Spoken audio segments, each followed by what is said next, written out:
Alright students, welcome back once again. अब जो हम नेक्स्ट टॉपिक पढ़ेंगे, we are already done with the preparation in the last video. Now in this video will be talking about chemical reactions. ठीक है, जैसे आपने पहले alkyl halides के केमिकल रिएक्शंस पढ़े थे, इसी तरीके से अब हम इसके केमिकल रिएक्शंस पढ़ेंगे। तो आपने एल्काइल हैलाइड्स के केमिकल रिएक्शंस में क्या पढ़ा था? आपने न्यूक्लियोफिलिक सब्स्टिट्यूशन पढ़ा था, आपने एलिमिनेशन पढ़ा था और आपने कपलिंग पढ़ा था, यही था ना।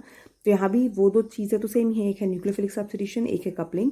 सिर्फ जो अलग है वो है इलेक्ट्रोफिलिक सब्स्टिट्यूशन रिएक्शन, जिसके बारे में आपने कहीं ना कहीं प्रिपरेशन के बारे में भी पढ़ लिया है, राइट। प्रिपरेशन में भी आपने ये टॉपिक कवर कर लिया almost. Now first of all let's talk about nucleophilic substitution reaction. As I have told you in the previous video also कि जो मेरा एराइल हैलाइड होता है वो जल्दी से न्यूक्लियोफिलिक सब्स्टिट्यूशन रिएक्शन शो नहीं करता, राइट। अब यहाँ रीज़न देना है आपको वाई। तो aryl halide undergoes nucleophilic substitution reaction with difficulty as compare to R X because, अब ध्यान से देखो, अगर आर एक्स को मुझे रिप्लेस करना है तो आर न्यूक्लियोफाइल बन जाता है ना, राइट। इसका मतलब जब ये न्यूक्लियोफिलिक सब्स्टिट्यूशन रिएक्शन जाएगा तो X negative is replace by N U negative. अब ये जो है ये जल्दी से क्यों नहीं देता है ऐसा रिएक्शन? तो इसके दो रीजंस हैं, ध्यान से सुनिए कैसे। पहला रीज़न ये है कि ये जो तुम्हारे पास एराइल हैलाइड है वो ऐसा लिखा जाएगा, ठीक है। अब जब वो ऐसा लिखा जाएगा तो सबसे पहली चीज़ तो ये है कि जब न्यूक्लियोफिलिक सब्स्टिट्यूशन रिएक्शन होगा तो जो मेरा न्यूक्लियोफाइल है पहले तो वो इसको रिप्लेस करने के लिए इसको अप्रोच करना चाहिए। अब जैसे ही वो उसको अप्रोच करने की कोशिश करेगा तो ये जो मेरा एराइल ग्रुप है जिसको क्या कर देगा, ये उसको दूर भगाएगा। क्यों दूर भगाएगा? Because this is electron rich molecule. Nucleophile जो है this is again electron rich molecule, right. तो ये भी इलेक्ट्रॉन रिच है, न्यूक्लियोफाइल भी इलेक्ट्रॉन रिच है, तो दोनों में आपस में क्या हो सकती है? Electronic repulsions. So first reason जिसकी वजह से आप कहते हो कि this undergoes nucleophilic substitution reaction with very difficulty, that is because of electronic repulsions between this nucleophile and this aryl group because both are electron rich molecules or you can say both have high electron density, ठीक है। तो पहला reason हो गया ये। दूसरा reason ये है कि मान लीजिए आप किसी न किसी तरीके से इस न्यूक्लियोफाइल को उसके पास ले भी आते हैं, then what is the next step? Next step ये होगा कि ये जो तुम्हारा एक्स नेगेटिव है ये निकलेगा, जैसे यहाँ से निकल रहा था एक्स नेगेटिव। अब ये एक्स नेगेटिव निकलेगा तभी यहाँ से न्यूक्लियोफाइल आएगा ना। अब इस एक्स नेगेटिव का निकलना बहुत मुश्किल है। क्यों मुश्किल है? आपने क्लास 11th में भी पढ़ा होगा कि this x negative shows resonance effect, पढ़ा है ना। तो रेजोनेंस इफेक्ट की वजह से क्या होगा कि okay let me show it here, you might get confuse.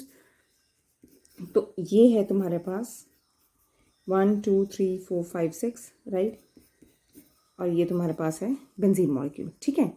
अब रेजोनेंस इफेक्ट क्या होता है कि ये जो है इलेक्ट्रॉन पेयर यहाँ पे डोनेट कर देता है।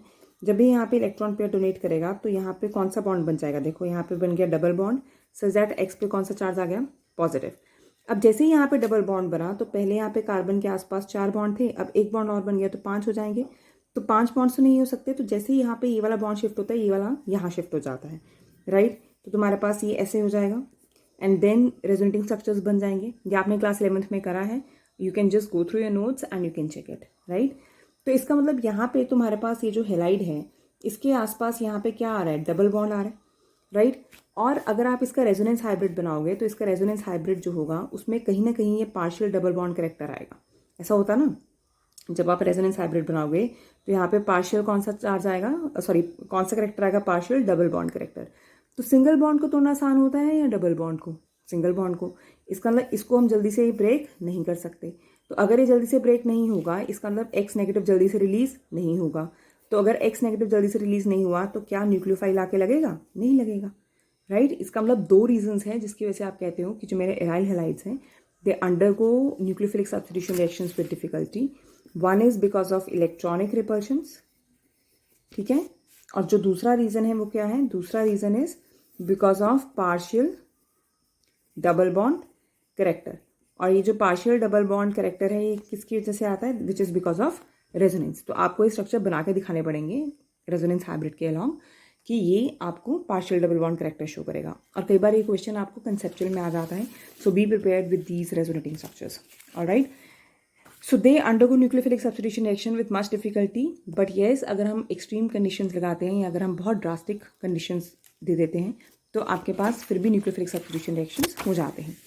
तो न्यूक्लियोफिलिक सब्स्टिट्यूशन रिएक्शन कराने का एक जो आसान तरीका वो ये है कि आप जैसे देखिए दिस इज क्लोरोबेंजीन, इसको मैंने NaOH से ट्रीट कराया in the presence of this temperature and this high pressure, right. And here H positive that is acid is use as a catalyst.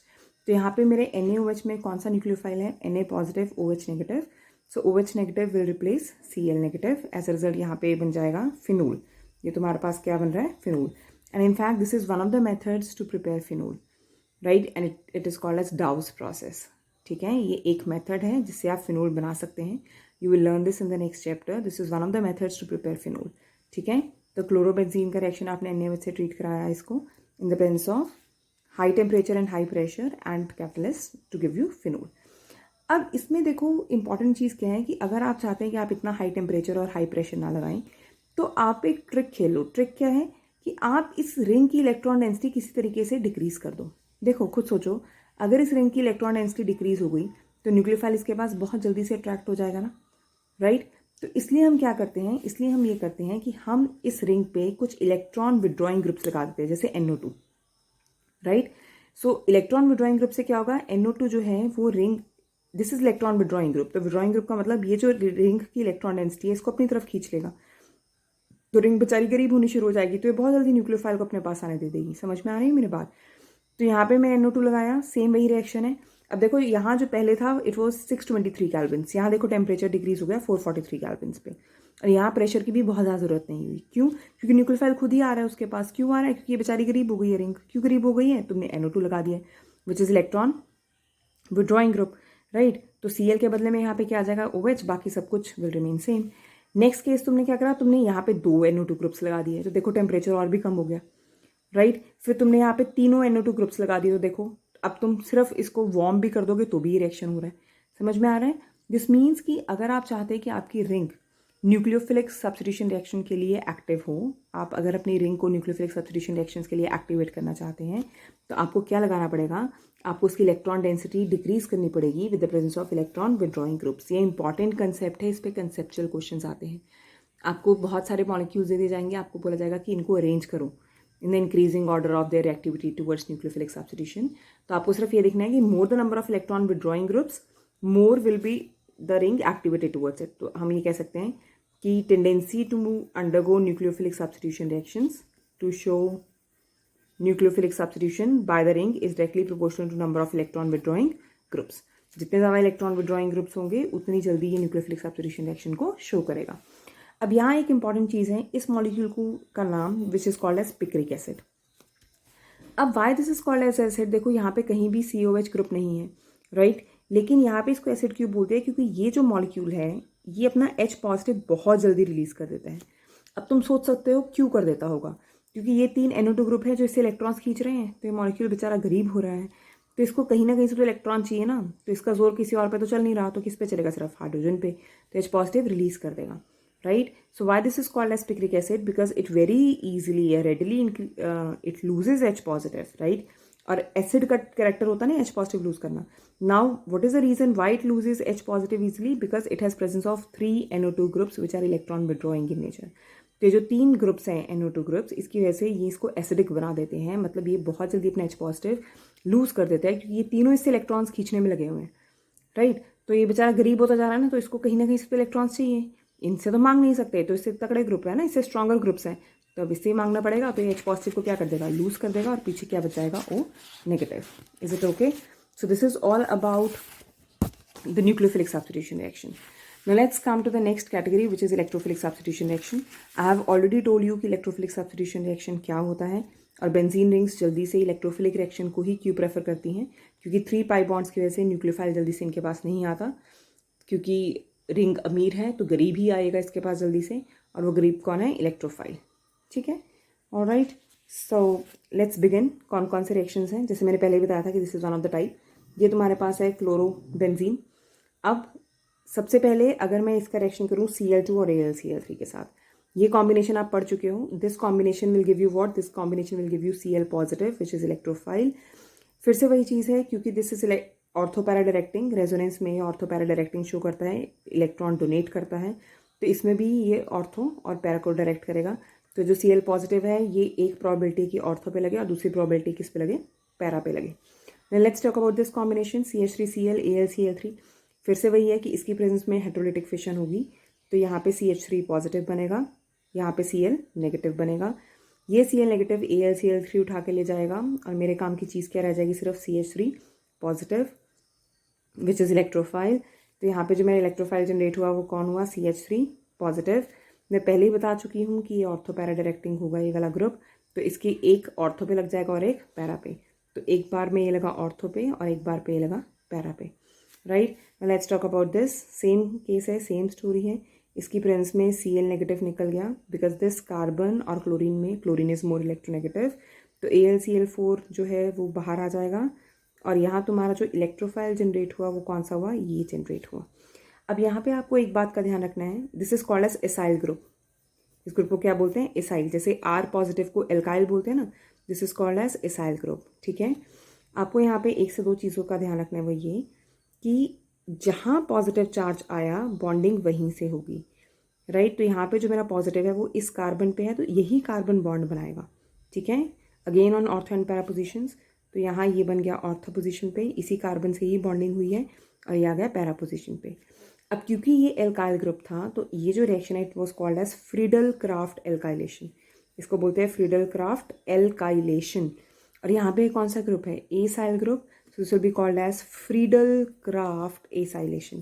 तो इस ग्रुप को हम क्या बोलेंगे, फ्रीडल क्राफ्ट एसाइलेशन, राइट। अब नेक्स्ट देखिए, in the presence of concentrated HNO3 और H2SO4, तो ये जो मिक्सचर है this is called as nitrating mixture. इस मिक्सचर को हम क्या बोलते हैं, नाइट्रेटिंग मिक्सचर।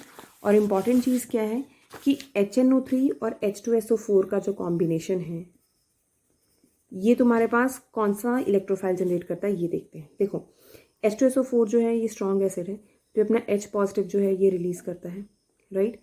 अब इसकी प्रेजेंस में क्या होता है, जब ये H पॉजिटिव रिलीज करता है तो वो HNO3 जो है इसके पास चला जाता है और ये बन जाता है OHNO2।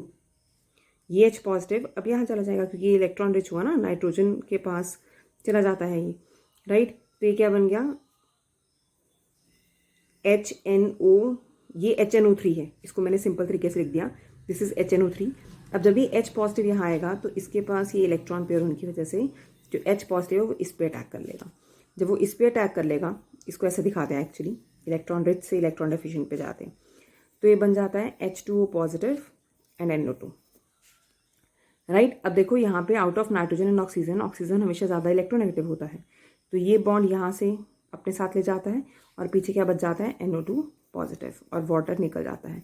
तो यहाँ जो मेरा मिक्सचर है नाइट्रेटिंग मिक्सचर, इसकी प्रेजेंस में कौन सा इलेक्ट्रोफाइल जनरेट होता है, NO2 positive, right. So you must know कि यहाँ जो इलेक्ट्रोफाइल जनरेट होगा नाइट्रेटिंग मिक्सचर में वो कौन सा होगा, NO2 पॉजिटिव। सेम केस है कि this will attack at ortho and para positions, para will be the major product. अब नेक्स्ट है, अगर देखो कंसंट्रेटेड HNO3 और H2SO4 की प्रेजेंस में हो तो इलेक्ट्रोफाइल जनरेट होता है NO2 पॉजिटिव। लेकिन अगर कंसंट्रेटेड H2SO4 है सल्फोनिक एसिड, तो इलेक्ट्रोफाइल जनरेट होता है SO3, राइट। तो यहाँ पे आ जाएगा SO3H and SO3H, ortho and para, rest is just the same, ठीक है। So this is all. अब लास्ट जो प्रॉपर्टी है that is reaction with metals. तो रिएक्शन विद मेटल्स में हम ऑलरेडी पिछले वीडियोस में पढ़ चुके हैं, Fittig reaction and Wurtz Fittig. Fittig में दोनों एराइल हैलाइड कंबाइन करेंगे और यहाँ पे एक एराइल और एक एल्काइल हैलाइड कंबाइन करेगा, right. So this is all about preparation and properties. I hope everything is clear to you. In case you have any doubts, you can write to me in the comment box and then you can tell me, I'll get back to you.